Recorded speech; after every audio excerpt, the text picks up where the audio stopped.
Si de algo saben las abejas, es de flores. Hay de todo tipo y para todos los momentos. Lo importante no es solo su color, tamaño o forma, sino lo que hace sentir cada una. Y para esos sentimientos trabajan. Igual que el Banco Central, que trabaja para hacer florecer la economía y que sientas estabilidad. Para ese sentimiento de tranquilidad. Para ese sentimiento de crecimiento y desarrollo. Para que la primavera llegue a todos los sectores y los planes de muchos den grandes frutos.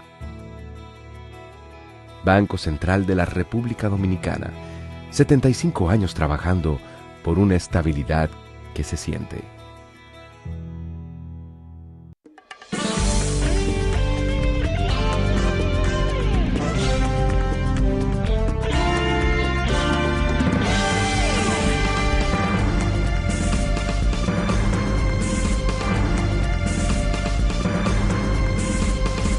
Muy buenas tardes, amables televidentes. Bienvenido a su cita diaria, crepuscular y nocturna en Teleimpacto, que es al final de la tarde despidiendo el sol o comenzando la noche. Ponga su caridad en buenas manos. Apoye el Patronato de Lucha contra el Cáncer de Villa González Incorporado. 809-443-8010. También el Hogar Escuela Santo Domingo Sabio. Los salesianos formando jóvenes en alto riesgo, atraídos por la delincuencia criminal y sin beneficio, sin oficio. Imagínense ustedes, es en el hondón que terminan esos jóvenes. Allí son formados como ciudadanos útiles. Avenida Independencia, esquina Gregorio Luperón en Santo Domingo. Bien.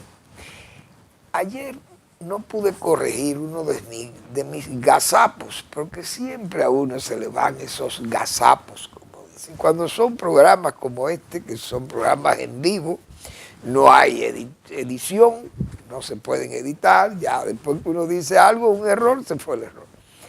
Pero estoy en el deber de corregirlo, porque el lunes confundí, y además hay que ser honesto en esto, confundí el síndrome de Stendhal con el síndrome de Estocolmo. Quise, no recuerdo en qué espacio del programa, pero sí sé que mencioné el síndrome de Stendhal como para referirme cuando la víctima se congracia, vamos a decirle así, o se anima a ser amigo del victimario y llega como una conjunción y una cierta amistad, o un atractivo, una atracción, mejor dicho, entre la víctima y el victimario, cosa que no debiera ser, pero bueno, ese es el síndrome de Estocolmo.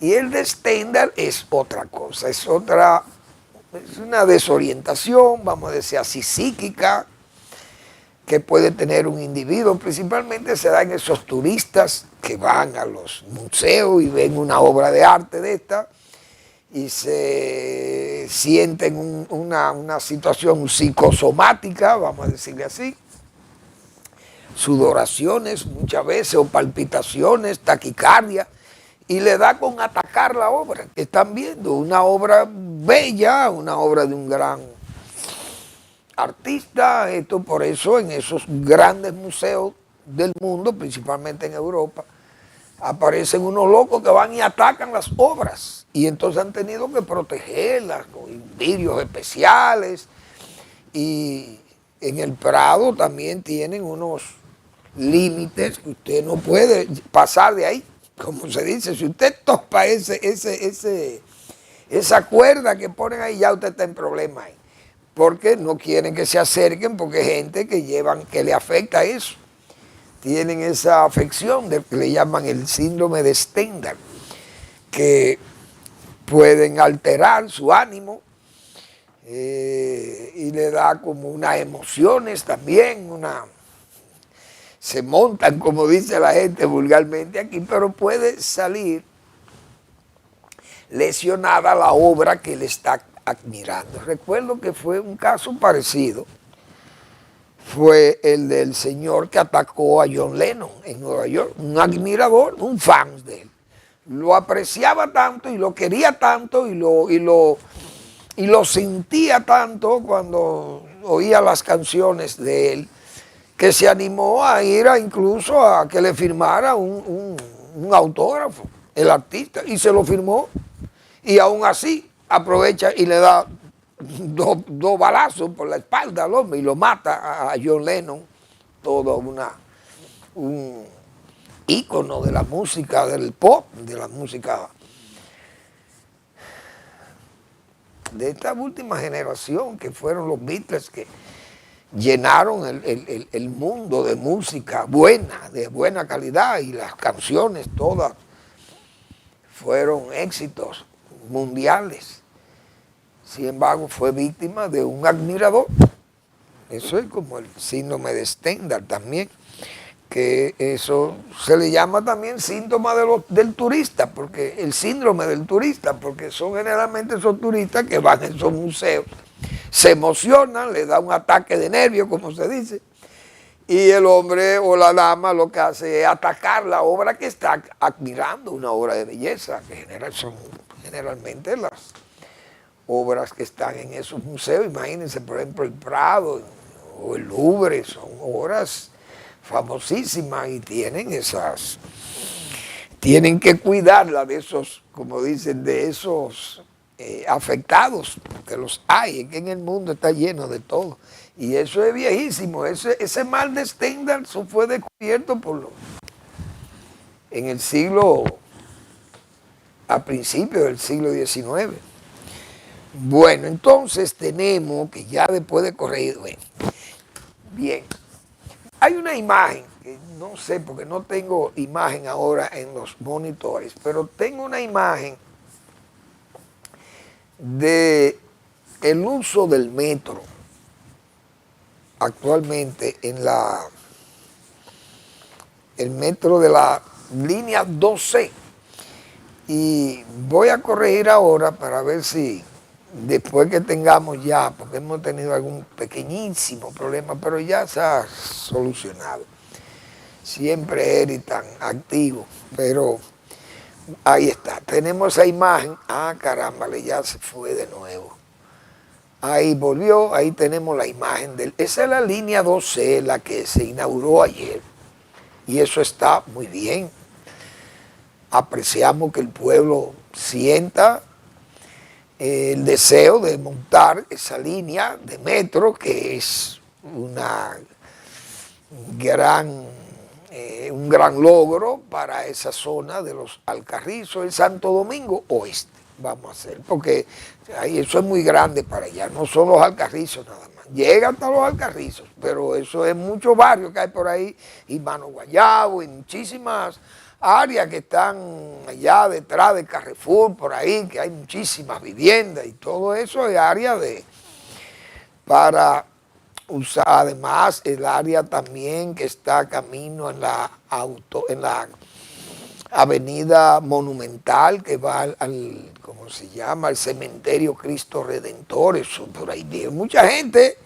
Es decir, esa línea de metro es muy importante.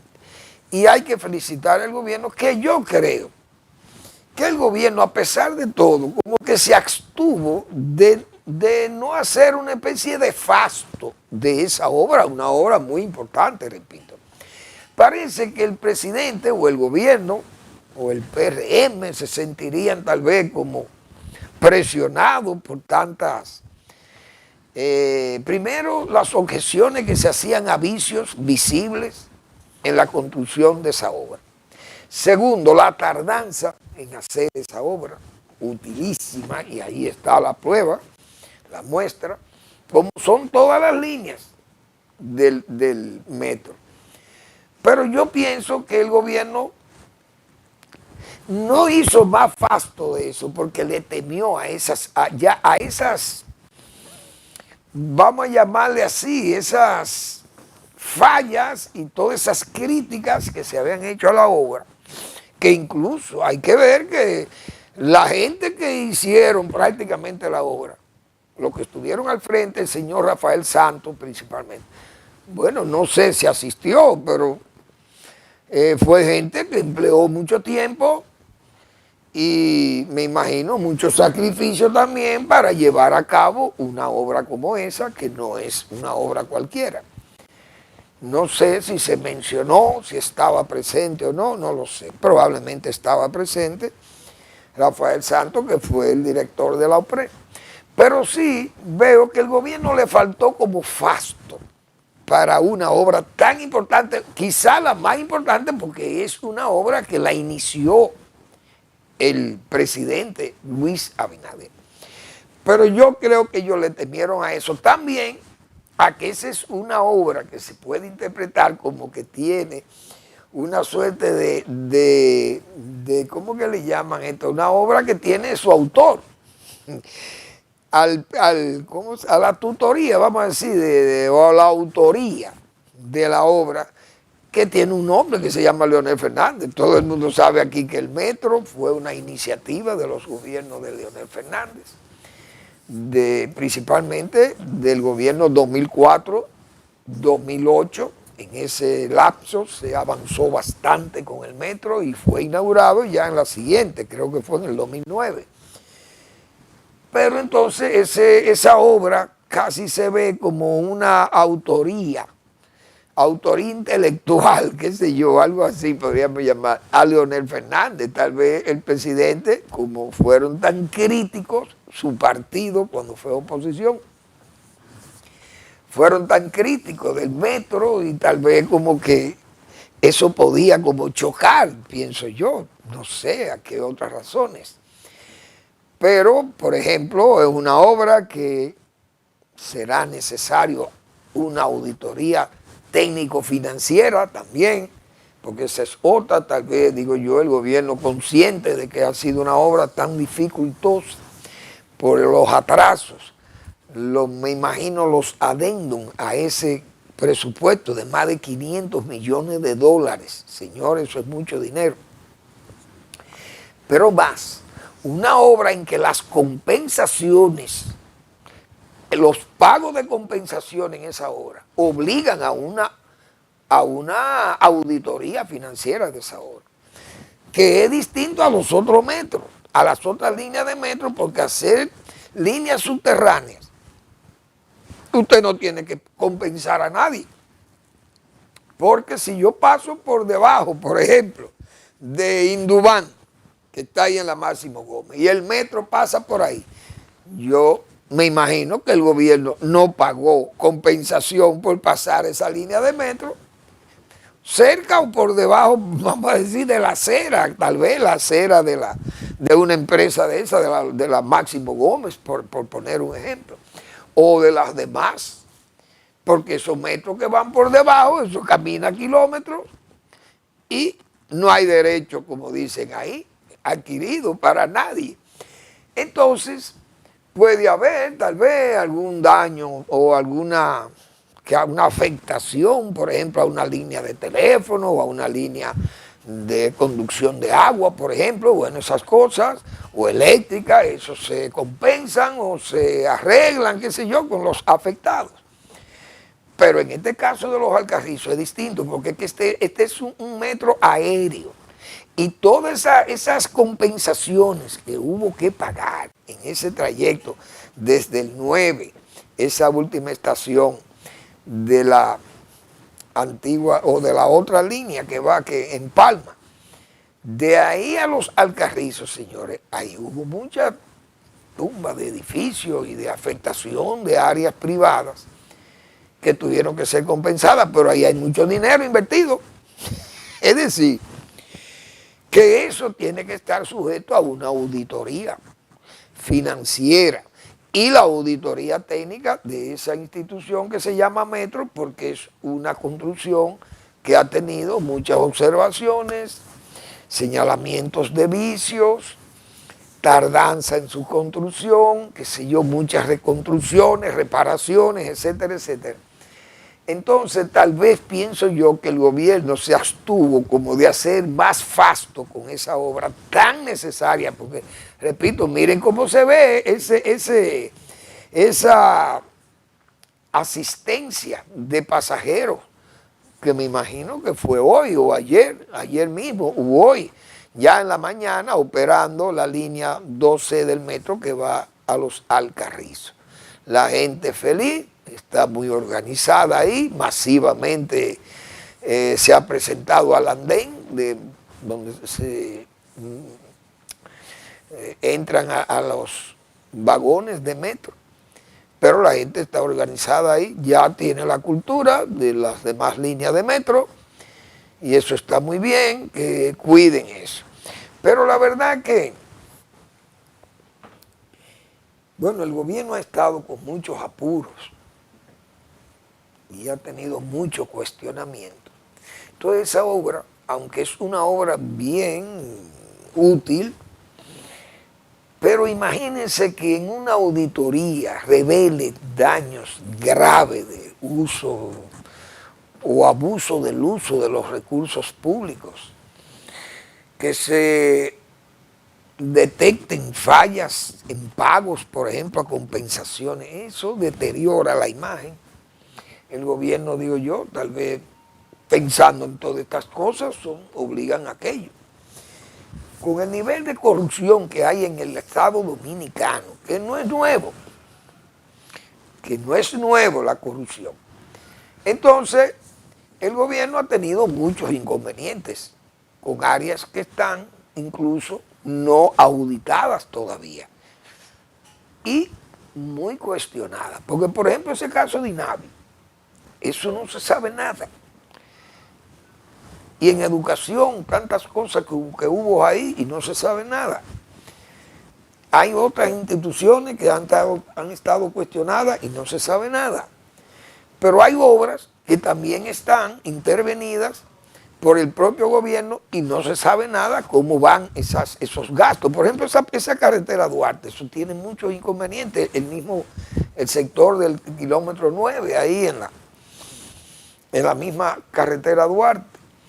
Hay ese mismo peaje que se hizo allá, todas esas cosas serán tal vez auditadas, no sabemos si Obra Pública tiene todos esos detalles, pero que es bueno que el gobierno mantenga su transparencia de todas esas cosas porque son,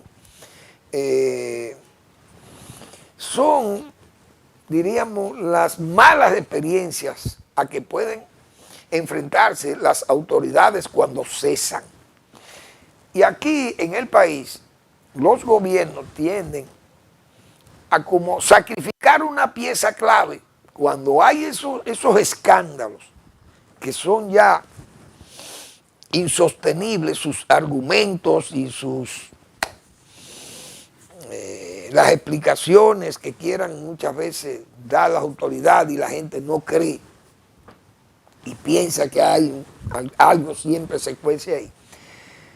Fue el caso Senasa. El caso Senasa, según el mismo Ministerio Público ha señalado, que hay un caso 2, que lo primero que está ahí no es todo, pero uno sabe que hay mucha gente que está fuera de las acusaciones iniciales y no se sabe si van a ser incluidas y además el Ministerio Público está como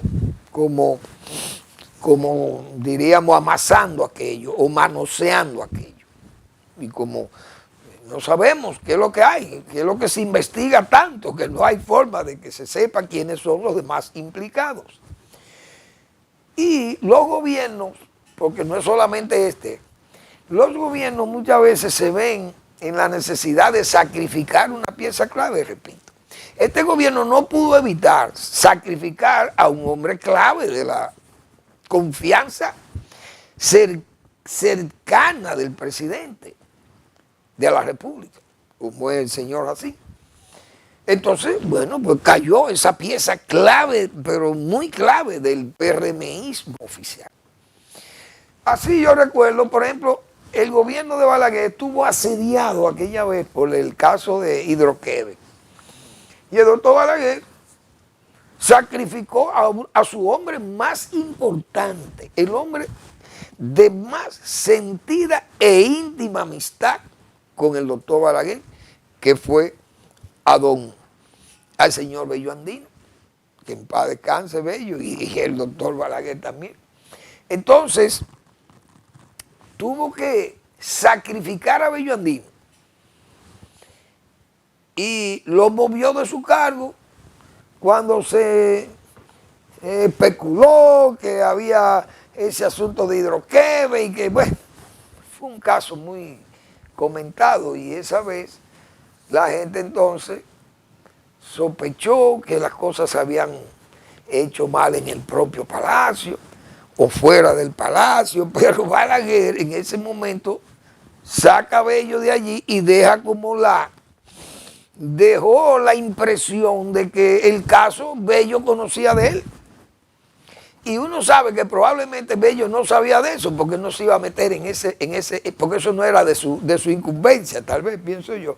Pero Balaguer, como para dar una respuesta, y la persona más indicada para hacer una cosa de ese tipo y que no se pensara que Balaguer evadía una responsabilidad, sacrifica su principal pieza, que fue el señor Bello en ese momento.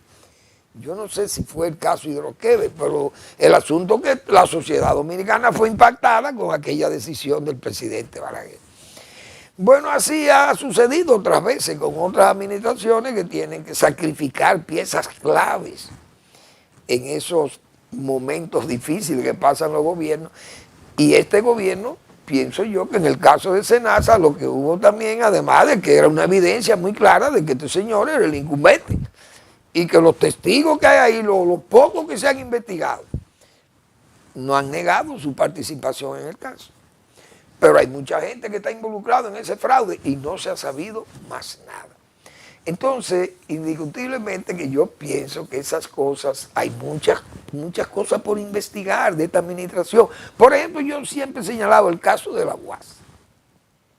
No es posible que la señora presidenta de la Cámara de Cuentas pueda exigir un buen comportamiento de algún incumbente al frente de una institución pública que sea auditada, sin que se haya auditado la UAS. Por ejemplo, yo vi un caso hoy, creo, en la prensa, no recuerdo qué periódico, pero el caso de los combustibles, de aquellas auditorías, me imagino de esas 180 auditorías que había anunciado el señor ex Contralor General de la República, se detectan el uso de mafias consumiendo combustible del Estado.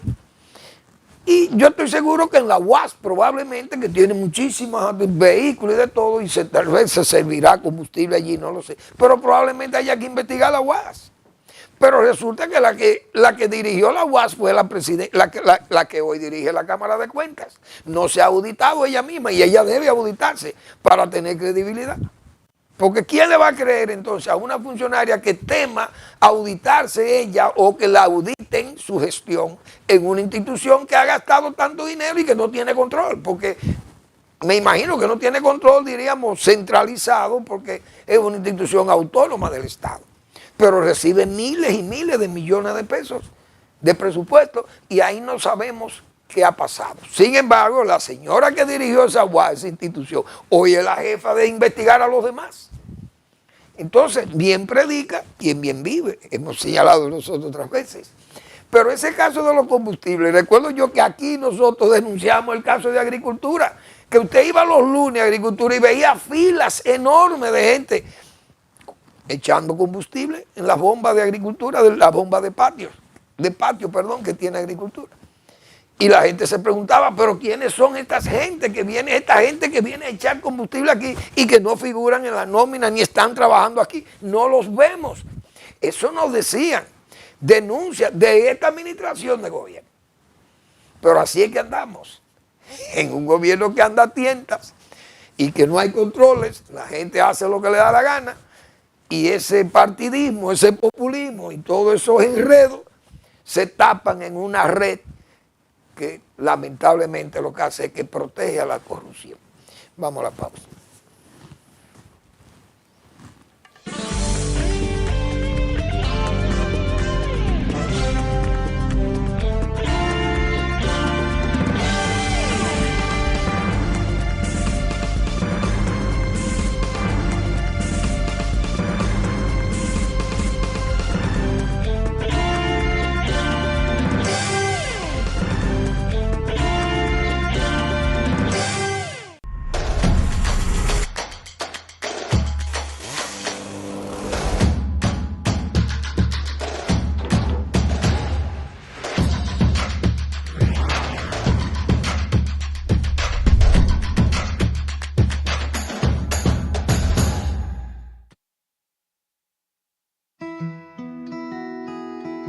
Si de algo saben las abejas, es de flores.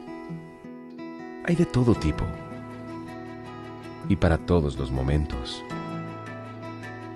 Lo importante no es solo su color, tamaño o forma, sino lo que hace sentir cada una. Y para esos sentimientos trabajan. Igual que el Banco Central, que trabaja para hacer florecer la economía y que sientas estabilidad. Para ese sentimiento de tranquilidad, para ese sentimiento de crecimiento y desarrollo, para que la primavera llegue a todos los sectores y los planes de muchos den grandes frutos. Banco Central de la República Dominicana, 75 años trabajando por una estabilidad que se siente.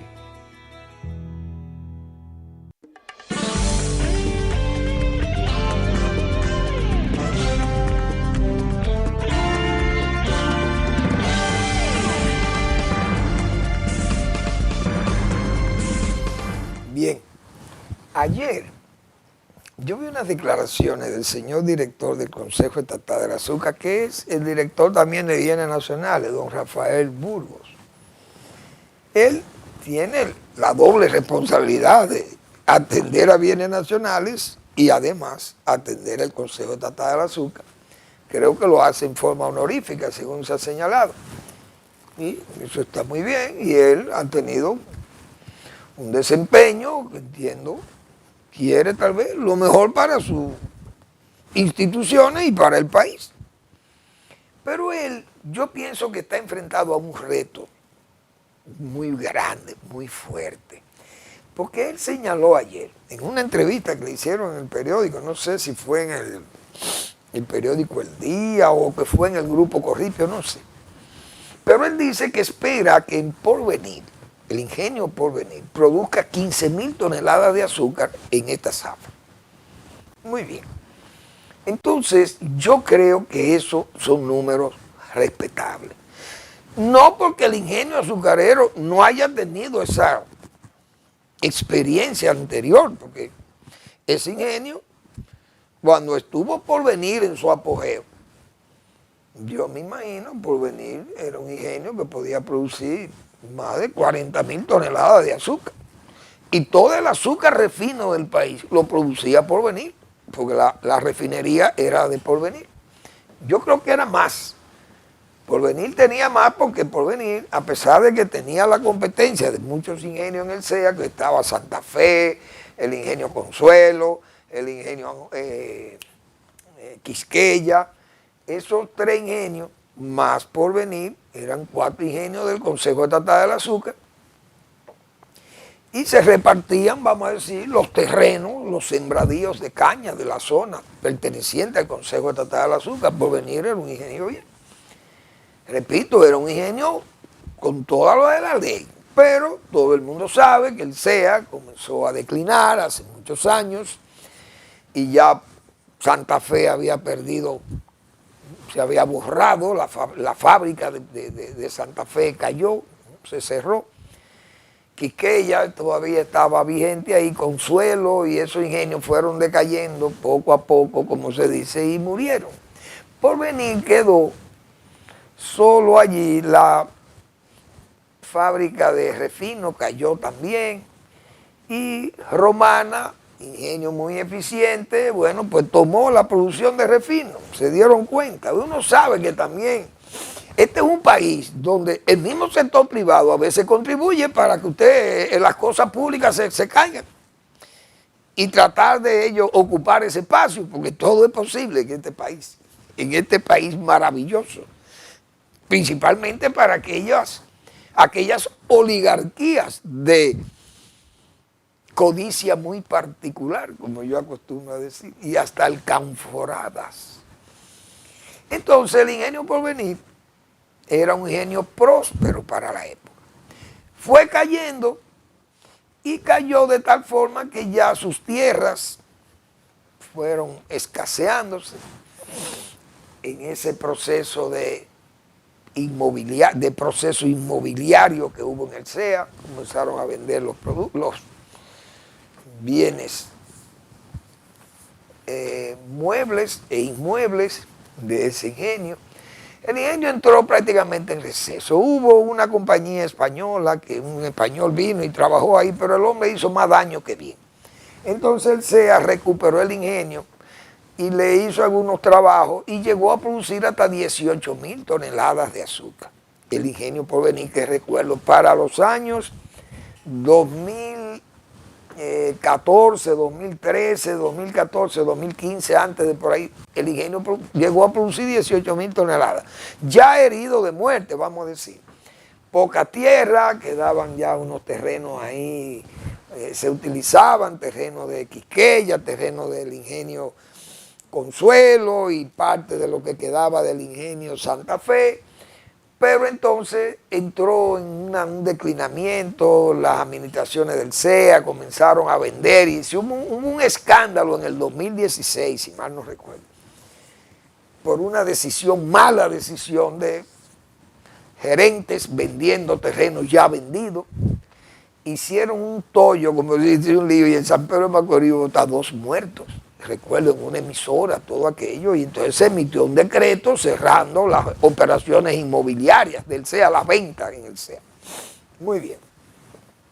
El ingenio Porvenir, entonces quedó con muy pocos terrenos y principalmente sirviéndole la caña a algunos colonos del área, pero se le arrendaron a los Vicini 400.000 tareas de los 3 ingenios, de los 4 ingenios que habían ahí, y 30.000 tareas a Alcoholes Finos, creo que se llama esa empresa, creo que del señor Jacín Frappier. Bueno, entonces Porvenir quedó prácticamente con la caña de los colonos, algunos colonos. Esos colonos le podían servir 100.000 toneladas de caña, 120, 130.000 toneladas. Pero ¿qué pasó? El ingenio, según don Rafael Burgos, el año pasado o antepasado, le intervino, el ingenio lo intervino y además le invirtió unos 400 millones de pesos, según señalaban ellos, o 1.000 millones, no recuerdo, pagaron deudas con los colonos, etcétera, y suplidores. Bueno, puso el ingenio que iba a producir 25.000 toneladas, pero el ingenio entonces produjo, señores, 990 y pico de toneladas, 992 toneladas de azúcar. Un fracaso total porque ni siquiera un 1% produjo de las 100.000 toneladas de caña que molió. A un 1%, más o menos 1.000 toneladas de azúcar. Eso fue lo que pudo tomar. Una cosa ridícula que no se puede ni siquiera decir porque es frustratorio. Porque un rendimiento de un 1% en un ingenio es para cerrar el ingenio.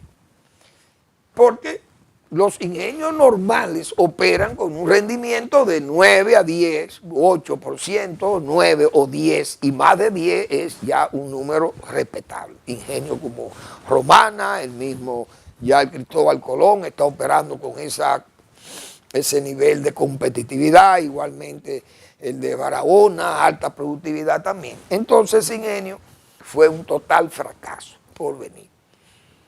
Un 1%, 900 toneladas. Por eso digo, el reto que ha lanzado don Rafael Burgos, que parece que no tiene un buen asesor ahí, de que deberá producir 15.000 toneladas de azúcar, señor, es 15 veces lo que produjo en la zafra anterior.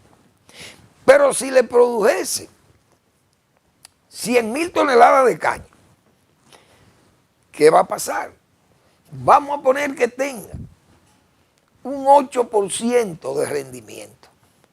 Va a obtener 800.000 toneladas, 8.000 toneladas de azúcar, o a un 8% de 100.000 toneladas, tendría 8.000 toneladas de azúcar.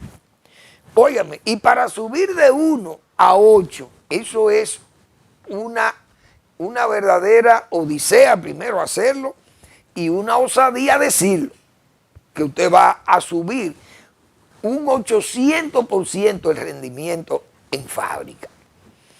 Imagínense, para obtener 15.000 toneladas, digo, 1.000.000 de toneladas de caña tendría usted que tener para usted producir 8.000 toneladas. A un 8% tendría usted que moler 1.000.000 de toneladas de caña. Entonces, para usted tener 80.000 toneladas, si quiere, si la va a mantener a un 10%, usted va a tener 100.000 toneladas. Si va a un 8%, usted va a tener 80.000 toneladas y así usted va bajando. Pero si usted nada más tiene 100.000 toneladas, usted no va a obtener a un 8%, que es subir 8 veces. Un 800% subir de donde usted estuvo en el 2024-2025. Eso es prácticamente imposible. Yo no sé cómo el director del CEA se atreve a decir que va a obtener 15.000 toneladas de azúcar, porque para obtener 15.000 toneladas de azúcar, con el rendimiento que él tiene que moler mínimo 1.500.000 toneladas de caña, con un rendimiento de un 1%, para poder obtener esas 15.000. ¿Y de dónde van a moler 1.500.000 toneladas de caña? Si apenas van 100.000 toneladas. Entonces, si fueran 200.000 toneladas, vamos a poner que Romana, el ingenio Cristóbal Colón, diga, bueno, le vamos a ceder 100.000 toneladas de caña a Porvenir para que se mantenga efectivo en una zafra de 180 días, que por lo menos dure una zafra. Y que los colonos aporten 100.000 toneladas más, serían 200.000 toneladas. Pero si usted 200.000 toneladas con un rendimiento de un 1%, usted lo que va a tener es 2.000 toneladas, aparentemente. Entonces, con 2.000 toneladas está 13.000 toneladas menos. Pero si usted aumentara a un 10%, es decir, si usted dice, bueno, yo me voy a poner al nivel de los más eficientes. Si mueles 200.000 toneladas de caña, usted va a tener a un 10% de rendimiento en fábrica, usted va a tener 20.000 toneladas de azúcar. Ahora, ¿será posible conseguir un 10% después que usted tuvo un 1%? O sea, yo pienso que falta asesoría azucarera al señor Burgos, porque eso es prácticamente imposible. Y uno dice esto porque el pueblo dominicano no es especialista en azúcar, ni especialista en fábrica de azúcar o en producción de caña. Pero lo que tenemos alguna experiencia, y yo me cuento en ello, no solo porque soy agrónomo, sino porque trabajé también en el Consejo Estatal del Azúcar y sé que esas cosas no son fáciles de lograr. Me parece casi una ilusión temeraria esa del señor Burgos con respecto a las 15.000 toneladas. Lo peligroso es que el presidente se crea eso. Eso es lo otro. Que el presidente no tenga un asesor al lado y le diga, presidente, eso es imposible. No, mire, nada más un milagro de Dios puede hacer que ese ingenio suba a un 10% de rendimiento en fábrica. Subir de 1 a 10, eso sería prácticamente, bueno, un milagro de Dios nada más. Solo así se puede conseguir aquello. Pero vamos a esperar porque tal vez el que esté equivocado sea yo. Bien, anoche Señores, vimos ese discurso de Donald Trump, el presidente de los Estados Unidos. Y yo debo decir que a mí uno le da como cierto amargor, vamos a decir, siente uno viendo un presidente de un país como es Estados Unidos. Primero, esa democracia norteamericana no puede darse el lujo de tener un presidente con una especie como de máscara, que no sea como su fisonomía normal o regular, sino que una máscara tapa, con una máscara hipócrita puede tapar la realidad que se está viviendo en ese país. Porque esa presentación del señor Donald Trump anoche, cargada también con ese mismo discurso de burla, agresivo contra sus adversarios políticos, esos demócratas, y el anterior presidente Biden, un hombre que no ha hablado, ninguno de los expresidentes norteamericanos hablan ni dicen nada, porque parece que es el rigor que ha habido en ese país, con esa democracia que siempre ha respetado ese comportamiento de sus presidentes y de sus expresidentes. Se callan y no dicen nada.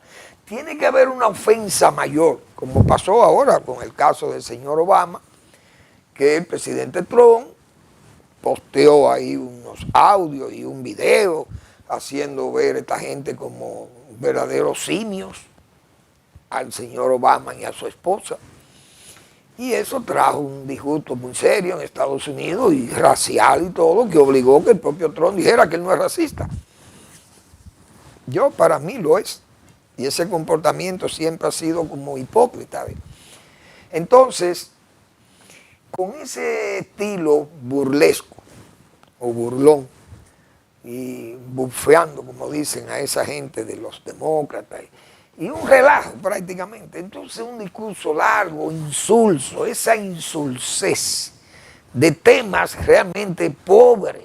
Bueno, los aplausos y cómo aquella membresía de ese partido republicano, el partido de Abraham Lincoln, señores, y de Nixon, y de Teodoro Roosevelt, y de tanta gente ilustrísima, brillante, que ha tenido Estados Unidos. Y esta gente parándose, se paran como yo no sé cuántas veces se pararon aplaudiendo, casi a puño cerrado. Y bueno, y eso fue una cosa que realmente, aquella insulsez, repito, de discurso del presidente Trump. Vamos a una breve pausa y seguimos.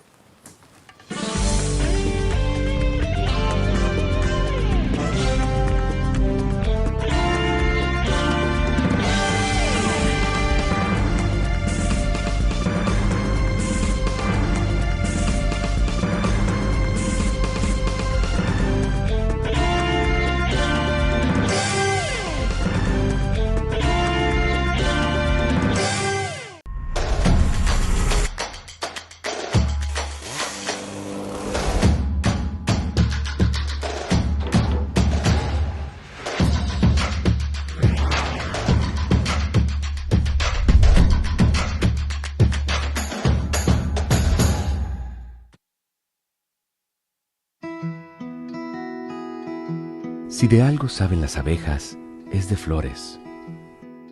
Hay de todo tipo y para todos los momentos. Lo importante no es solo su color, tamaño o forma, sino lo que hace sentir cada una. Y para esos sentimientos trabajan. Igual que el Banco Central, que trabaja para hacer florecer la economía y que sientas estabilidad. Para ese sentimiento de tranquilidad, para ese sentimiento de crecimiento y desarrollo, para que la primavera llegue a todos los sectores y los planes de muchos den grandes frutos. Banco Central de la República Dominicana, 75 años trabajando por una estabilidad que se siente.